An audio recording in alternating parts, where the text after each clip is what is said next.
우리가 살다 보게 되면 자신의 힘으로 해결할 수 없는 어떤 어려운 일이라든가 또는 위기를 만날 때가 있을 것입니다. 그럴 때 만약에 누군가의 도움이 없다고 한다면 꼼짝없이 이제 인생을 망치고 죽을 수밖에 없는 그런 경우들이 있을 것입니다.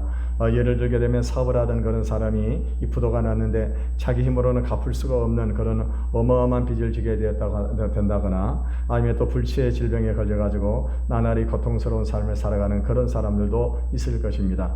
또 뿐만이 어떤 경우에는요, 어떤 갑작스럽게 생각지 못한 그런 사고가 나가지고 그래서 죽음의 위기에 처해 있는 그런 상황 가운데 빠질 때도 있다고 하는 것입니다.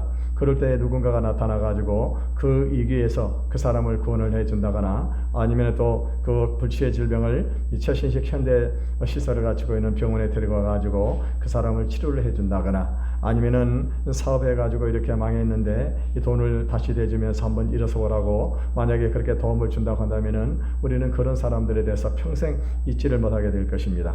그러면서도 어떻게 하면 그 사람 은혜를 갚을 것인가를 생각을 하게 될 것입니다. 그런데 만일 은혜를 베풀었던 사람이 이 은혜를 절대로 잊어서는 안 된다라고 그렇게 말을 하거나 나중에 꼭 갚아야 된다라고 그렇게 말을 하면서 부담감을 주고 강요를 하게 된다고 한다면은요, 그 고운 마음에 대한 마음이 줄어들 것이며 그때부터 그 사람이 베풀어뒀던 은혜는 두고두고 짐이 될 수밖에 없을 거라고 하는 것입니다. 그런데 오늘 우리는요, 이 본문을 통해서 이 그런 모습을 우리가 지금 보고 있습니다. 그게 뭐냐면은 하나님께서 이스라엘 백성들을 애굽 땅에서 구원해 주셨습니다. 애굽에서 종살이를 하고 있던 그 이스라엘 백성들, 그것도 430년 동안이나 대대로 종살이를 하고 있던 이스라엘 백성들을 출애굽을 시키시고 그러고 난 다음에 그들을 신의 산으로 인도하셨습니다. 신의 산으로 인도하시고 난 다음에 그들에게 이 언약을 세우시고 그러고 난 다음에 율법을 선포하셨습니다. 율법을 선포하시는데 그 율법 가운데 들어있는 것이 뭐냐? 이 절기를 제정을 하시고 그 절기를 꼭 기억하여 이 지키라고 그렇게 말씀을 하고 있습니다. 그것도 형식적으로 지키지 말고 정성을 다해서 그 절기를 지키라고 이렇게 명령을 내리고 있는 것을 볼 수가 있습니다.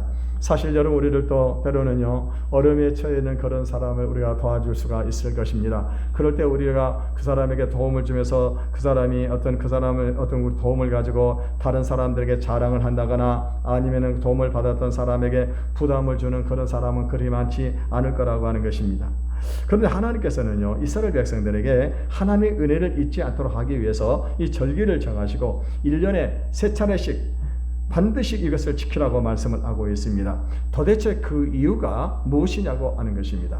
여러분, 우리는 이제 다음 주일이 바로 3대 절기 중에 하나인 우리 맥추제를 지금 우리가 준비하고 있습니다. 그래서 우리는 이 맥추제를 의미하는 것이 무엇이고 그리고 이 맥추제를 우리가 어떻게 지켜야 되는 것인가, 그러고 난 다음에 하나님께서 이 맥추제를 주시는 그 축복이 무엇인가, 그것을 우리가 한번 생각해 보는 시간을 갖도록 하겠습니다. 먼저 우리 14절에서 15절의 말씀을 같이 읽어보겠습니다. 시작.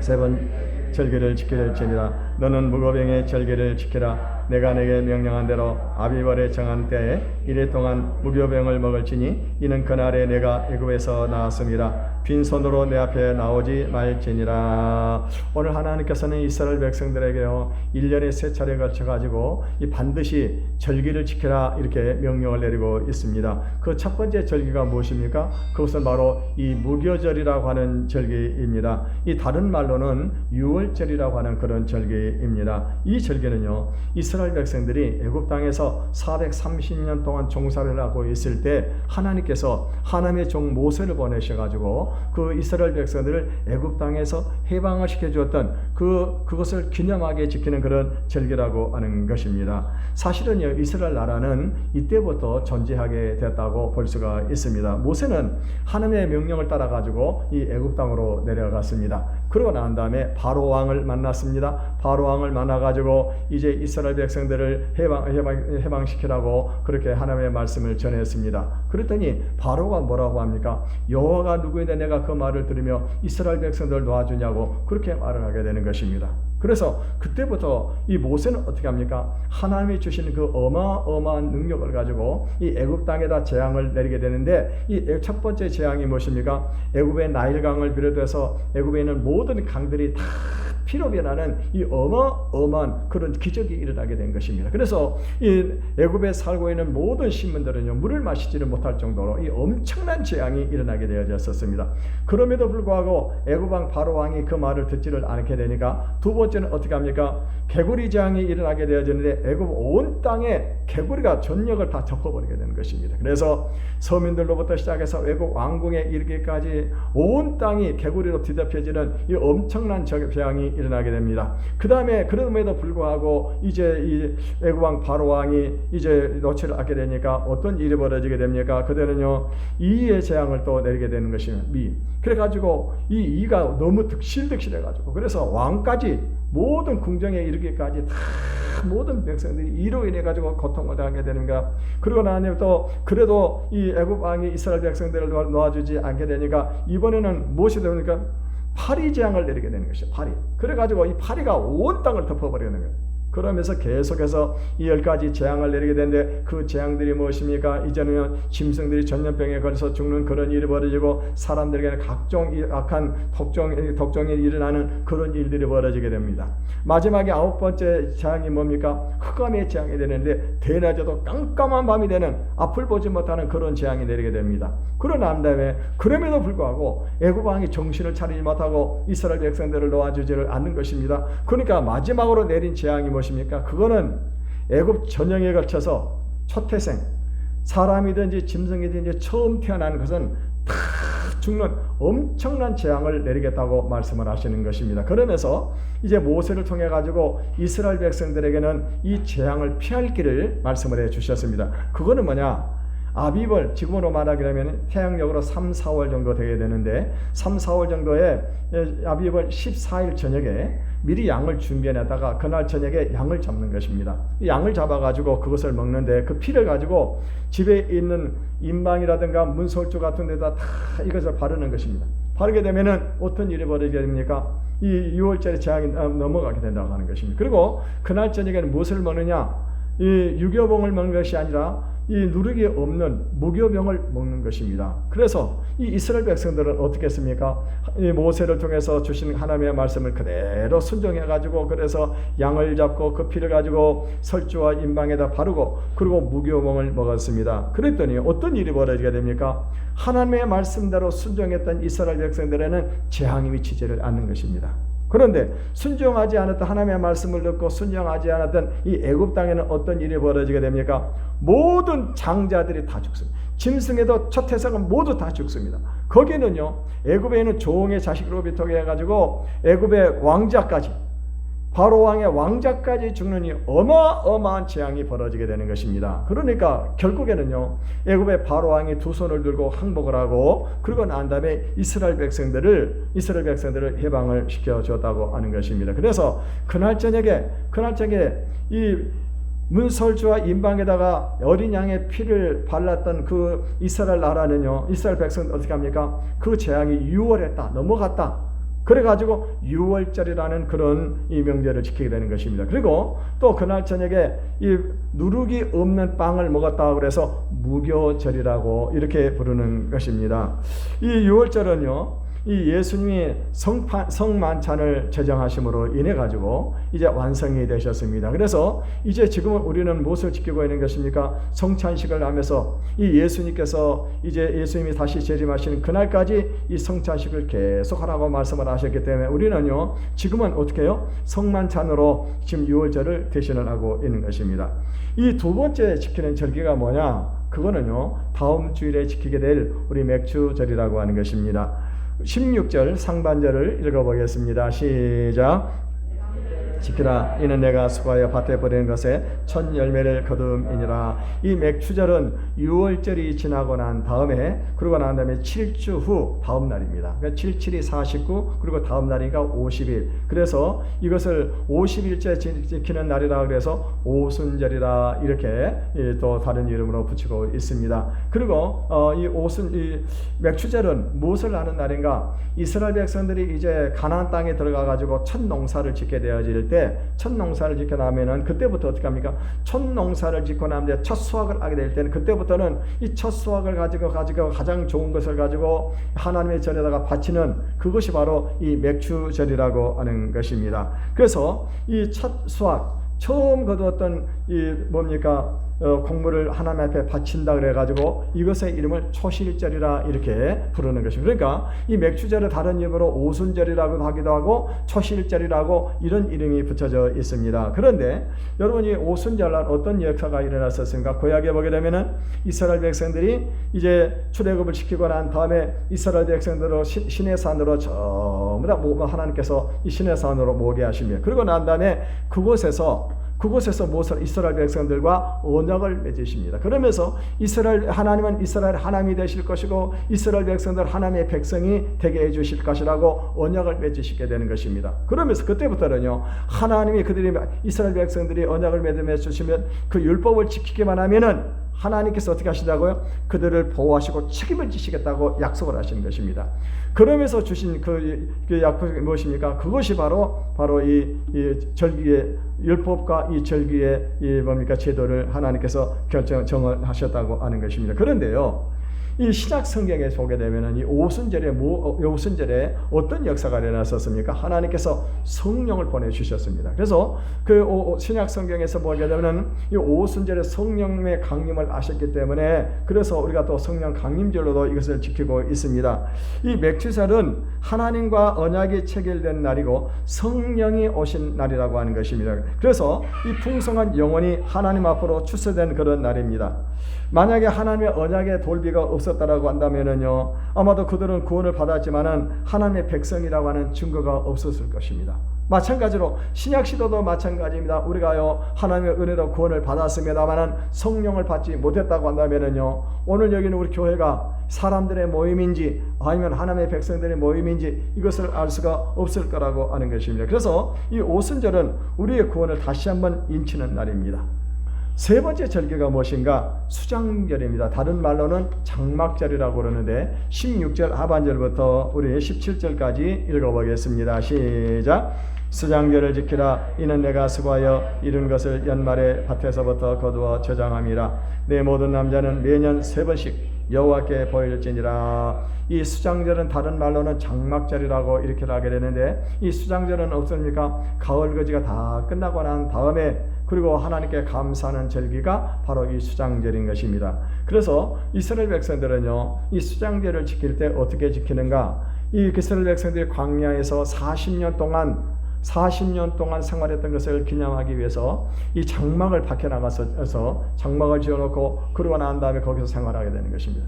지금도요, 이스라엘 백성들은 이 수장절이 오게 되면은 추수가 끝나고 난 다음에 모든 이스라엘 백성들은 지금도 이 밖에 나가서 초막을 짓고 그리고 일주일 동안 거기서 생활을 하고 있는 것을 볼 수가 있습니다. 이것을요, 지금은 우리는 어떻게 지키고 있습니까? 추수감사절로 우리가 지금 지키고 있는 것입니다. 그렇다면 하나님께서요, 왜 이스라엘 백성들에게 이 절기를 반드시 지키라고 그렇게 말씀을 하셨을까요? 그 첫 번째 이유는 뭐냐면은 하나님께 받은 은혜를 기억하고 망각하지 말라고 하는 것입니다. 여러분, 인간은요, 망각의 동물이라고 그러잖아요. 우리 인간은요, 이 시간이 지나게 되면은요, 늘 잊어버리는 그런 경향이 있습니다. 그래서 그것을 잊지 말라고 하는 것입니다. 아침에 차를 타고 출근하는 이 부부가 있었습니다. 부부가 차를 타고 한잔 가는데 아내가 하는 말이, 여보, 나 전기다리미 안 끄고 온 것 같아, 그러는 것입니다. 그러니까 남편이 어떻게 합니까? 그 소리를 듣고는 차를 돌려가지고 집에 가가지고 이렇게 가서 확인을 해봤더니 전기다리미가 꺼져 있었습니다. 다행이다 라고 그날 출근을 했습니다. 그 다음 날입니다. 다음 날 또 한참 가다가 한 10분 정도 가는데 아내가 또 얘기를, 여보 내가 생각해 보니까 전기담배를 끊는지 안 끊는지 생각이 안 난다고 그러는 것입니다. 그래가지고 또 짜증이 나지만 어떻게 합니까? 화제가 나니까 놔두게 되면은, 그래서 남편이 차를 돌려가지고 또 갔습니다. 가서 봤더니 역시 마찬가지로 전기다리미는 꺼져 있었습니다. 3일 때 또 출근을 하는 것입니다. 3일 때 출근하는데 이 아내가 또 소리를 치는 겁니다. 여보 내가 다리미를 안 끄고 온 것 같아. 큰일 났어. 빨리 다시 가자. 그래가지고 이제 그러는 것입니다. 그러니까는 남편이 차를 한쪽에다 딱 세우고 그러고 난 다음에 트렁크를 딱 열면서 하는 소리가 뭡니까? 이 다리미 여기 있다. 다리미 여기 있다. 하도 잊어버리니까 이번에는 남편이 다리미를 차 트렁크에다 넣어가지고 와가지고 그랬다고 하는 그런 얘기가 있습니다. 여러분, 사람은요 지나게 되면 기억력이 문제가 생기게 된다고 하는 것입니다. 그래서 중요한 것은 우리가 기억을 꼭 해둬야 되는데, 그리고 또 우리가 받은 은혜 같은 것은 꼭 기억해둬야 되는데, 사람이 어떻습니까? 이 중요한 것을 잊어버리는 그런 이들이 얼마나 많이 있는지를 모른다고 하는 것입니다. 특별히 여러분, 우리가 누군가에게 은혜를 받았다고 한다면요, 그것은 가슴에 깊이 새기고 그것을 잊지 말아야 될 것입니다. 그런데 사람은 어떻습니까? 시간이 지나고 나면은 그런 것들은 다 잊어버리고 나중에는 당연한 것으로 생각하는 그런 경향도 있다고 하는 것입니다. 또 어떤 경우는요, 그걸 기억하지 말아야 할 것은 또 잘 기억합니다. 그게 뭐예요? 자기 마음에 상처를 줬던 그런 사람들 어떻게 합니까? 두고두고 기억을 하거든요. 그것을 계속해서 되씹어서 그렇게 기억하고 있는 그런 모습을 볼 수 있다고 하는 것입니다. 여러분, 우리는요 그런 것들은 빨리 잊어버려요. 그건 잊어버리게 되는 것입니다. 그런데 하나님께서 우리에게 베풀어 주신 은혜라든가 누군가가 받았던 그런 은혜들은 어떻게 될까요? 이것은 두고 기억하고 그 은혜를 늘 우리가 생각하면서 감사하면서 삶을 살아야 될 줄로 믿습니다. 여러분, 하나님께서요 이스라엘 백성들에게 이 절기를 지키라고 하신 목적은 뭐냐? 그들이 어떻게 애굽에서 구원을 받았고, 그리고 지금도 그들과 함께 하시고 그들에게 은혜를 베풀어 주신 그 하나님을 잊지 말라는 것입니다. 물론 그들도 처음에는요 감사를 했습니다. 그런데 나중에 시간이 지나면서 어떻게 합니까? 그걸 잊어버린 겁니다. 그러니까는요 이스라엘 백성들이 출애굽의 역사를 쭉 출애굽기를 살펴보게 되면 어떤 일이 벌어지게 됩니까? 하나님께서 그 엄청난 은혜를 베풀어 주셨음에도 불구하고 조그만 어려움이 생기게 되고 문제가 생기게 되면 어떻게 합니까? 그 은혜는 잊어버리고 하나님을 원망하고 불평을 했다고 하는 것입니다. 결국에는 이것 때문에, 감사하지 못하고 원망하고 불평한 이것 때문에 이 이스라엘 백성들이 60만 명, 작년이 60만 명이 되는 그런 많은 사람들이 출애굽을 했습니다. 그런데요, 이것 때문에, 원망하고 불평한 것 때문에, 감사하지 않은 이것 때문에 어떤 일이 벌어졌습니까? 출애굽을 했던 1세대 사람들은 가나안 땅에 들어가지 못했어요. 여호수아와 갈렙 두 사람을 제한 나머지 모든 사람들 어떻게 합니까? 광야에서 다 죽고 그 2세대만 가나안 땅에 들어갈 수밖에 없었다고 하는 것입니다. 그래서 여러분, 우리는요 지금 하나님께서는 이스라엘 백성들을 마음을 너무나 잘 알고 계시기 때문에 그들의 조상의 잘못을 반복하지 않게 하기 위해서 이 절기를 정하시고 그 은혜를 잊지 말라고 하는 것입니다. 두 번째는요, 이 절기를 지킬 때 이 그들의 정체성을 알게 되고, 그리고 이 하나님의 뜻을 따라서 거룩한 삶을 살 수 있기 때문입니다. 여러분, 이스라엘 백성들이 어떤 사람들이었어요? 그들은 430년 동안 애굽 땅에서 종살이를 했던 그런 사람들입니다. 그런데 하나님께서 그들을 해방을 시켜 주셨습니다. 하나님의 백성으로 해방을 시켜주시고 하나님의 백성으로 삼아주셨습니다. 그 하나님의 백성으로 삼아주신 그 이유가 뭐냐고 하는 것입니다. 그거는요, 하나님의 은혜를 깨닫고 말씀에 순종함으로 거룩한 삶을 살라고 하는 것입니다. 여러분, 이스라엘 백성들은 출애굽 후에 아무것도 없는 광야에서 40년 동안 훈련을 받습니다. 그 훈련이 무엇입니까? 말씀에 순종하는 훈련을 받아요. 그러니까 광야에 가나안 땅에 들어가기 전에 40년 동안 하나님의 말씀에 순종하는 그 훈련을 받게 되는 것입니다. 근데 놀라운 것은 뭐냐면은 하나님의 말씀에 순종할 때 광야는 어떤 것입니까? 아무것도, 농사를 지을 수도 없고 목축도 할 수 없는 그런 땅입니다. 그런데 불구하고요, 거기에서 어마어마한 기적의 역사가 일어나게 되는 것입니다. 하나님께서 날마다 낮이면 구름 기둥으로 그들을 보호하시고 밤이면 불 기둥으로 그들을 보호하시고 그리고 날마다 무엇을 주셨어요? 메추라기와 만나를 그들에게 먹을 것을 주셔가지고 그들을 굶기게 한 적이 한 번도 없었다고 하는 것입니다. 그러니까 이스라엘 백성들이 하나님의 말씀에 순종하면 어떤 일이 벌어지게 됩니까? 하나님의 그들의 삶을 책임을 주신다고 하는 것입니다. 이렇게 말씀에 순종하는 훈련을 몇 년 동안 받았다고요? 40년 동안 받았어요. 40년 동안 광야에서. 이 40년 동안의 광야에서 이 훈련 받고 나니까 그때부터 어떻게 합니까? 이스라엘 백성들은요, 하나님이 무엇을 명령하시든지 그대로 순종하는 겁니다. 그래서 이 가나안 땅에 들어갈 때 어떤 일이 벌어지게 됩니까? 그 가나안 땅에 들어가기 전에 요단강이 그 앞에 흐르고 있었어요. 모맥을 거두었더니 이 요단강이 아주 강이 넘치는 그런 계절이었었습니다. 그런데 이스라엘 백성들 어떻게 합니까? 법궤를 앞세고 제사장들이 거기다 발을 먼저 디도록 하니까는요, 그대로 순종을 하는 겁니다. 그리고 또 어떤 일은 이 요단강이 갈라지는 어마어마한 기적의 역사가 일어납니다. 그러고 난 다음에 이제 그들의 가나안 땅을 들어갑니다. 그러고 난 다음에 첫 만났던 성이 무엇입니까? 여리고성을 만나게 되는데 이 여리고성은 초롱성입니다. 초롱성. 하나님께서 뭐라고 말씀을 하셨어요? 어떻게 이 초롱성을, 이 여리고성을 점령을 할 수 있겠냐고 하는 것입니다. 그런데 하나님께서 뭐라고 말씀을 하셔서 그 여리고성을 점령을 할 때 하루에 한 바퀴씩 그 성을 돌아가는 거예요. 돌고, 그리고 마지막 날에 어떻게 합니까? 7바퀴를 돌라고 하는. 그리고 난 다음에 하나님께서 명령을 내리실 때 함성을 지르라고 하는 것입니다. 그러면 그 성이 무너질, 여러분 이게 말이 되는 겁니까? 말이 안 되는 거죠. 그러나 하나님의 말씀이기 때문에 이스라엘 백성들이 그대로 순종해가지고 여리고성을 하루에 한 바퀴씩, 그리고 난 다음에 마지막 날에는 7바퀴를 돌고 하나님께서 명령을 하실 때 거기서 함성을 지르니까 어떤 일이 벌어집니까? 이 초롱성과 같은 그 여리고성이 무너지고, 그리고 이스라엘 백성이 그 땅을, 그 여리고성을 점령을 하게 됩니다. 가서 봤더니 가나안 땅은 어떤 곳입니까? 장대한 그 백성들이 사는 것이에요.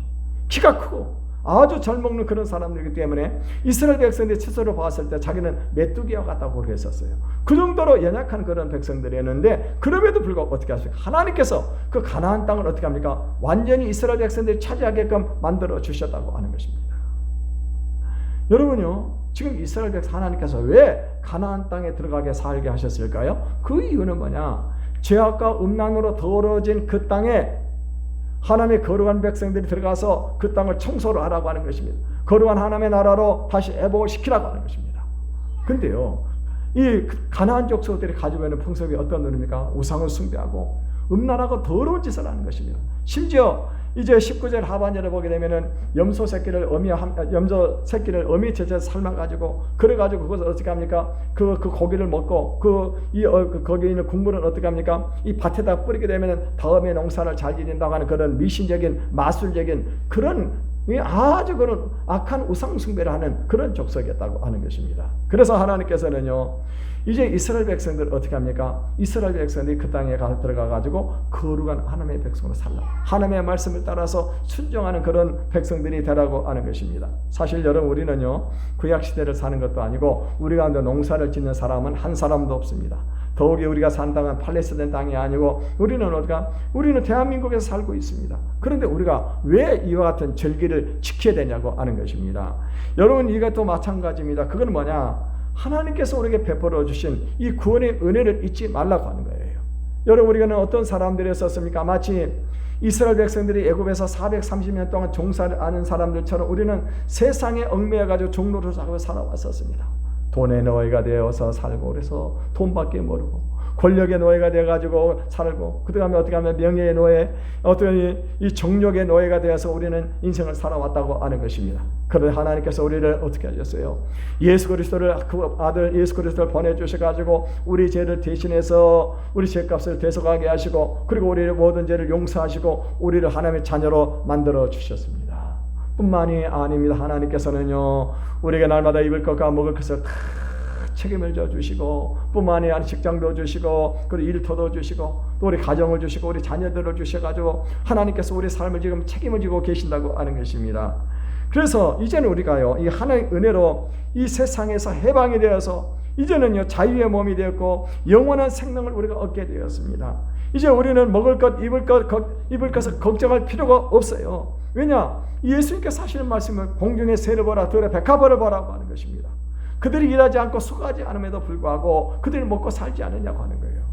그러므로 우리는요, 이제는 이 예수 믿는 저와 여러분들은 아무것도 염려할 것이 없는 것입니다. 다만 우리가 어떻게 해요? 하나님의 말씀에 순종하고 하나님의 뜻을 따라 살기만 하면은 하나님께서 우리의 삶을 책임을 져 주신다고 하는 것입니다. 우리 마태복음 6장 33절을 읽어보겠습니다. 마태복음 6장 33절입니다. 한번 더 시작. 먼저 그의 나라와 그의 의를 구하라. 그러면 이 모든 것을 너에게 더하여 주시리라. 하나님께서 우리를 구원해 주시고 하나님의 자녀가 되게 하신 것은 바로 무엇 때문에요? 하나님의 나라를 위해서. 하나님의 나라를 위해서. 죄악이 범람하는 이 세상에 하나님의 거룩한 백성으로 살라고 하는 거예요. 이 땅에 하나님의 나라를 이루어가는 것입니다. 하나님의 의로움을 위해서 살라고 하는 것입니다. 그러면 하나님께서는 뭐라고 말씀하시죠? 그리하면 이 모든 것을 너에게 더하여 주시리라. 우리가 필요한 그 모든 것을 하나님이 어떻게 하신다고요? 우리에게 더하시리라. 플러스 알파로 우리에게 주시겠다고 약속을 하고 계신 것입니다. 오늘 우리 가운데 직장이 없거나 아니면은 사업이 분인해서 무엇을 먹고 살 것인가를 걱정하는 분이 계시다고 하면은 이 절기의 정신을 기억하시길 바라겠습니다. 그리고 우리 자신들의 정체성을 기억하시길 바라겠습니다. 그래서 하나님 주시는 복을 받으시길 바라겠습니다. 그러면 우리가 맥추절을 어떻게 지켜야 될까요? 아직 멀었어요? 아직 멀었습니다. 19절을 읽어보겠습니다. 시작. 처음 거둔 열매 가장 좋은 것을 가져다가 너희 하나님 여호와의 전에서 드릴지니라. 너는 염소 새끼를 그 어미의 젖으로 삼지 말라. 이 하나님께서 이 맥추절에 우리가 꼭 기억해야 될 것은 어떻게 이 빈손으로 나오지 말라고 말씀을 하고 있습니다. 15절 끝부분에 보면은 빈손으로 나오지 말라 이렇게 말씀을 하셨습니다. 그리고 오늘 본문에서는요, 내 토지에서 처음 거둔 열매 가장 좋은 것을 가져다가 너희 하나님 여호와의 전에 드릴지니라 이렇게 말씀을 하고 있습니다. 그러니까 이 맥추절에는 무엇을 드리는 것입니까? 가장 좋은 것을 가지고 농사를 지은 것 중에서 가장 좋은 것으로 하나님 앞에 드리는 것이 바로 이 맥추절의 정신입니다. 여러분, 만약에 왕에게 만약 어떤 사람이 예물을 드리는데요, 그 예물이 뭐 흔해 빠진다거나 값어치 없는 그런 것을 만약 어떤 사람이 드렸다고 하면은 어떤 일이 벌어지게 될까요? 왕의 체면을 훼손했다고 하는 그런 이 죄값을 몰아가지고 이런 사람은 매를 많이 맞고 감옥에다 가둬버리게 될 것입니다. 여러분, 최근에 윤석열 우리 대통령이 이 경찰청 인사 문제로 대노를 발했습니다. 이거는 국기문란이라고까지 표현을 하면서까지 아주 노를 발하고 있는 그런 모습을 볼 수가 있습니다. 여러분, 그렇다고 해가지고 지금 이 맥추절을 맞이해가지고 이렇게 헌금을 많이 하라고 하는 그런 의미는 아닙니다. 신명기 우리 16장 10절을 읽어보겠습니다. 신명기 16장 10절 시작. 내 하나님 여호와 앞에 칠칠절을 지키되 내 하나님 여호와께서 내게 복을 주신 대로 내 힘을 헤아려 자는 예물을 드리고. 여러분, 맥추절에 오게 되면은 헌금에 부담감을 갖는 분들이 많은데 이 부담감 갖지 마시기를 바라겠습니다. 그래서 이 중요한 것은 뭐냐? 많이 내는 것이 아니고 하나님 여호와께서 내게 복을 주시는 대로 복을 주시는데 힘을 다해서 드리라고 했어요. 힘을 다해서, 힘을 헤아려서 드리라 이렇게 된 것입니다. 어제 그저께 뉴스를 봤더니요, 요즘에 결혼식장에 가가지고 보통 10만 원을 하는가 봐요. 부조를 10만 원 하는데 10만 원 하고도 밥을 먹고 나오기가 미안하다고 하는 거예요. 왜냐하면 밥값이 너무너무 비싼 것입니다. 보통 뭐 5만 원이 다 넘어가잖아요. 그러니까 이 밥 먹기가 미안하다는 거예요. 10만 원 가서 부조하고 만약 부부가 가서 밥 먹고 나오면 어떻게 되겠어요? 어떻게 되겠어요? 요거도 먹는 겁니다. 이번요, 요거도 먹어요. 네. 그래서 여러분, 우리가 참 요즘에는요 그렇게 이 물가가 많이 올라가지고 힘든 그런 시대를 살아가고 있습니다. 여러분요, 우리가 하나님 앞에 헌금을 할 때는 어떻게 되느냐? 자기 형편껏 드리는 거예요. 자기가 받은 은혜대로 드리는 것입니다. 은혜대로. 그러니까 너무 무리하지 말라고 하는 거예요. 자기가 받은 은혜대로 드리라고 하는 거예요. 어떤 사람에게는 단돈 만 원도 굉장히 부담이 갈 수가 있습니다. 부담이 갈 수가 있어요. 또 반대로 어떤 사람 그건 그전 정도는 푼돈일 수가 있습니다. 푼돈일 수 있어요. 그래서 우리 하나님 앞에 예물을 드릴 때는 어떻게 합니까? 그렇게 푼돈으로 드리라고 하는 것이 아니라 자기가 받은 은혜대로, 자기가 받은 그 은혜대로 하나님 앞에 드리는 거예요. 은혜대로. 제가 우리 예준이 예성이 예원이 윤혜 자녀들이 이런 절기 때 보게 되면은요, 얘들도 만 원씩 하더라고요. 우리 애들도 만 원씩 하더라고요. 이거는 우리 뭡니까? 우리 한균아 집사 네 분이 자녀들 교육을 잘 하고 있는 것으로 보여집니다. 여러분, 그러니까 이 절기 때 드리는 예물은 특별하게 우리가 드릴 필요가 있다고 하는 것입니다. 이 구약시대 말라기에 보게 되면은요, 이스라엘 백성들이 하나님 앞에 예물을 드릴 때 어떤 것을 드리느냐, 병든 것, 저는 것, 훔친 것, 이런 것 갖다 하나님 앞에 드렸어요. 훔친 것을. 그러니까 나중에 말라기에서 어떤 말을 하나님께서 말씀을 하고 계시니까 너희가 그것을 너희 총독에게 드려보라는 거예요. 그것을 받겠냐고 하는 거예요. 그걸 받겠냐고 하는 것입니다. 여러분, 오늘 우리가 예물을 드릴 때 하나님이 연락하실 수 있는 그 예물을 드리시길 바라겠습니다. 연락하실 수 있는 그 예물을 드려야 돼요. 결국에 이스라엘 백성들이 망한 이유가 뭡니까? 이스라엘 백성들이 이렇게 하나님을 아주 경홀히 여겼었습니다. 하나님을 우습게 알았어요. 그래서 그렇게 하니까 그들이 하나님 앞에 기도해도 하나님 그 기도 들어주지 않아요. 결국에 어떻게 합니까? 다른 나라가 쳐들어왔습니다. 쳐들어와가지고 그들이 하나님 앞에 간절히 기도하지만 하나님께서 그 기도를 들어주지 않고 결국 망하고 말았습니다. 왜요? 하나님을 우습게 한 거예요. 하나님을 우습게 한 거예요. 여러분, 우리가 이 절기 때는요, 하나님께서 복을 주신 대로 힘을 헤아려서 예물을 드리시길 바라겠습니다. 하나님 기쁘시는 예물 드려야 돼요. 푼돈 드리면 안 됩니다. 저도 참 우리 교회는 그런 분이 없습니다만 제가 저쪽 교회 있을 때 보면은 저도 그쪽 교회에서 제가 안수 집사를 있으면서 재정을 봤어요. 근데 재정 보면 너무 제가 봐도 서운한 생각이 들 정도로 예물을 드리는 그런 사람들이 있더라고요. 이런 사람들이 믿음이 없는 그런 사람들이 사실은. 그래서 여러분, 이런 절기 때는 예물에 각별히 주의하시길 바라겠습니다. 하나님이 연락하시는 예물을 드려야 된다고 하는 거예요. 두 번째는요, 가족뿐만 아니라 사회적인 약자들과 함께 하라고 말씀을 하고 있습니다. 우리 16절, 11절에서 12절을 읽어보겠습니다. 시작. 노비와 내 성령에는 레인과 및 너희 중에 있는 객과 고아와 과부가 함께 내 하나님 여호와께서 자기의 이름을 드시려고 택하신 곳에서 내 하나님 여호와 앞에서 즐거워할지니 너는 애굽에서 종되었던 것을 기억하고 이 규례를 지켜 행할지니라. 오늘 본문에 나와 있는 객과 고아 과부들, 이런 사람은 어떤 사람들입니까? 모두가 다 사회적인 그런 약자들입니다. 하나님께서는 이 절기 때를 어떻게 하라고요? 이 사회적인 그 약자들과 함께 하라고 그렇게 지금 명령을 하고 계시는 것입니다. 그 이유가 뭐냐? 너도 애굽 땅에서 종되었다고 하는 거예요. 종이 되었던 것을 기억을 하라고 하는 것입니다. 그들이 애굽 땅에서 왜 종이 되었어요? 힘을 가지고 있는 바로 왕이 그들을 압제했기 때문에, 그래서 그들은요 애굽 땅에서 종살을 할 수밖에 없었다고 하는 것입니다. 여러분, 오늘 우리 사회의 가장 큰 문제는 뭡니까? 돈과 권력과 지식을 가진 그런 사람들이 가난하고 힘이 없고 배우지 못한 그런 사람들을 억압을 하고 무시하기 때문인 것입니다.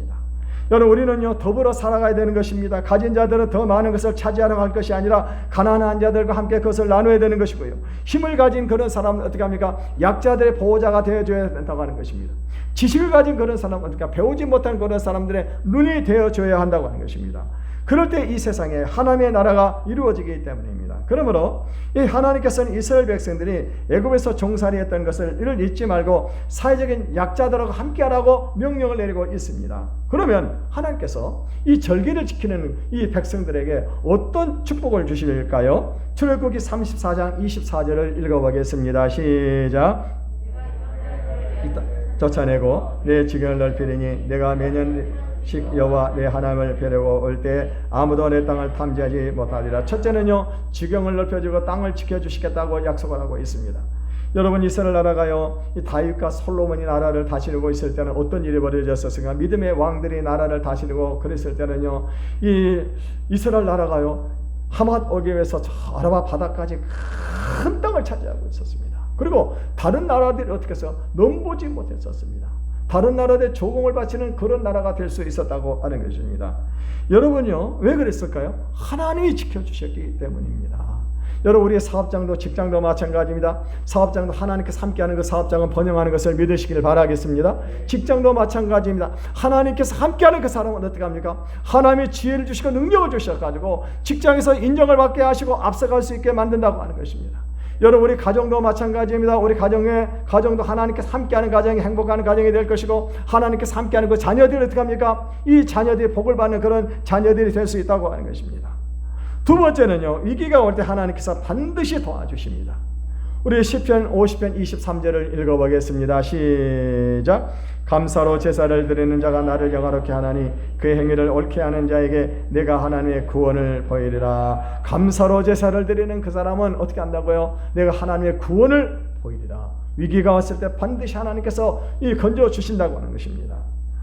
세 번째는요, 우리를 위기에서 건져 주실 뿐만 아니라 우리를 높여주시고 영화롭게 하시고 기도에 응답을 하시고 장수의 복을 주신다고 약속을 하고 있습니다. 시편 91편 14절에서 16절을 읽어보겠습니다. 시작. 하나님이 이르시되 그가 나를 사랑한즉 내가 그를 건지리라. 그가 내 이름을 안즉 내가 그를 높이리라. 그가 내게 간구하리니 내가 그에게 응답하리라. 그들이 환난 당할 때 내가 그와 함께하여 그를 건지고 영화롭게 하리라. 내가 그를 장수함으로 그를 만족하게 하며 나의 구원을 그에게 보이리라 하시더라. 하나님께서 어떻게 하신다고? 반드시 너를 위기에서 건져주신다고 하는 것입니다. 그리고 너를 반드시 높여주시고, 그리고 난 다음에 어떻게 합니까? 네가 기도하는 기도마다 응답을 다 해주시겠다고 하는 것입니다. 그리고 환난 때 그를 건지고 영화롭게 해주시겠다. 영화롭게 해주시겠다. 미국에서 큰 병원을 운영하고 있던 어떤 의사가 있었는데요. 뭡니까? 환자가 왔는데 이 사람은 올 때마다 이 많은 경원들을 데리고 오는 것입니다. 그래서 이 의사가 생각하기를 이 사람 틀림없이 돈이 아주 많은 사람이거나 아니면 어떤 권력을 가지고 있는 그런 사람이겠다라고 생각을 했습니다. 그럼 나중에 조사를 하고 알아봤더니 이 사람이 어떤 사람이냐면은 아랍의 국가의 이 왕자에 있었습니다. 왕자.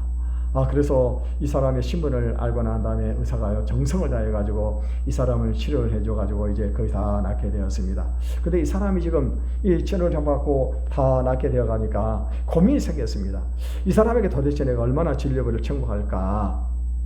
이 사람이 적당 아랍 나라의 이 왕이 될 그런 사람이니까 그냥 적당하게 한 50불 정도만 받을까? 아니면은 한 500불 정도를 들어가서 한 500불만 받을까? 아니면은 이 사람 아랍 나라의 왕의 이 왕자니까 좀 돈을 많이 받아서 한 5,000불을 청구를 할까? 이런 고민이 생겼습니다. 고민이 생겨가지고는요, 고민하다 말고는 목사님하고 상담을 했습니다. 목사님 참 이만저만 해가지고 우리 병원에 이런 환자가 와가지고 치료를 받고 지금 다 나았는데 얼마 정도를 청구하면 좋겠습니까? 라고 이렇게 목사님에게 의논을 했습니다. 그럴 때 목사님이 한참 생각을 하시더니 목사님이 뭐라고 말씀하시냐면은 청구세대가 그렇게 쓰십시오. 당신 신분에 맞도록 지불하라고 이렇게 목사님이 언제를 주셨습니다. 가만 보니까 그것이 참 지혜로운 방법이다라고 생각이 들었습니다. 그래서요 이제 청구서를 썼습니다. 청구서를 쓰면서 뭐라고 썼냐면요, 당신의 신분에 걸맞게 병원비를 내라고 그렇게 딱 썼습니다. 그랬더니요, 이분이 얼마 후에 이제 퇴원을 하면서 감사의 편지를 쓰고 그러고 난 다음에 거기다 수표 한 장을 딱 이렇게 줬는데 얼마를 수표를 줬냐?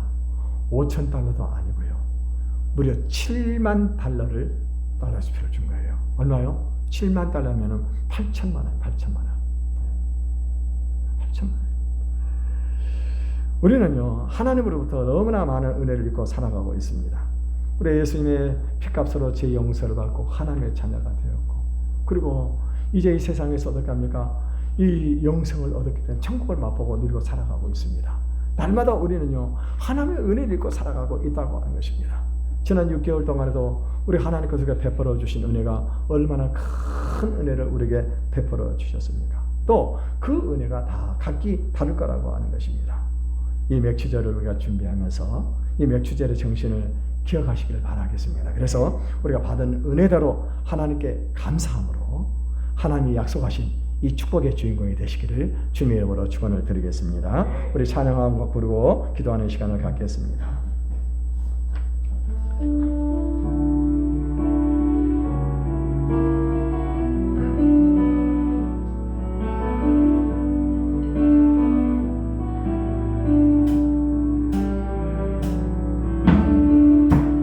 은혜 아니면 살아갈 수가 없네. 혼마저도 다 주의 것이니 세상 평안과 위로 내게 없어도 예수, 오직 예수뿐. 다시 한번 은혜 아니면, 다시 한번 은혜 아니면 살아갈 수가 없네. 봄마저도 다 주의 것이니 세상 평안과 위로 내게 없어도 예수, 오직 예수뿐. 크신 게 크신 게 다 볼 수도 없고 작은 고난에 지쳐도 주께 묻기 나의 모든 삶 버티고 견디게 하시네. 은혜 아니면 살아갈 수가 없네. 나의 모든 것 다 주께 맡기니 참된 평안과 위로 내게 주신 주 오직 예수뿐. 크신 게 다시 볼 수 없고 크신 게 다 볼 수도 없고 작은 고난에 지쳐도 주께 묻기 나의 모든 삶 버티고 견디게 하시네. 은혜 아니면 살아갈 수가 없네. 나의 모든 것 다 주께 맡기니 참된 평안과 위로 내게 주신 주 예수, 오직 예수뿐이네. 사랑하는 성도 여러분, 우리 예수를 믿고 보니까 우리 모든 것이 하나님의 은혜이지 않습니까? 그런데도 불구하고 우리가 은혜에 감사하지 못하고 살아갈 때가 얼마나 많이 있습니까? 오늘 하나님께서는 우리가 하나님의 은혜에 감사할 때에 하나님께서 여러 가지 복을 약속을 해주셨습니다. 이 시간에 우리가 기도할 때 하나님, 하나님의 은혜를 깨닫고 감사하는 삶을 살아갈 수 있는 그 믿음을 주시옵소서. 날마다 주님을 찬양하게 하시고 그래서 하나님께서 약속하신 그 축복의 주인공이 다 될 수 있게 달라고 우리 주의 일을 청하고 통성으로 기도하겠습니다. 주여